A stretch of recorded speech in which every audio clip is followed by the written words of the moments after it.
So hi! Welcome back to my YouTube channel, and for today's tutorial, ituturo ko sa inyo kung paano nga ba mag-update ng ating Telegram app.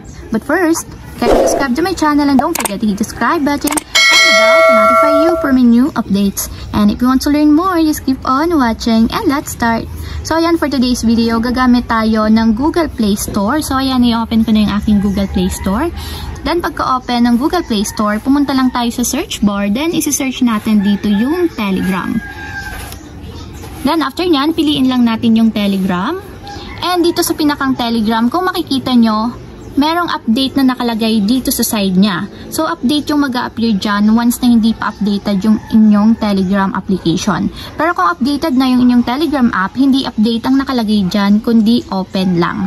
So, ayan, para ma-update yung ating Telegram application, itatap natin dito yung update. And wait natin hanggang sa matapos ma-install yung ating Telegram app.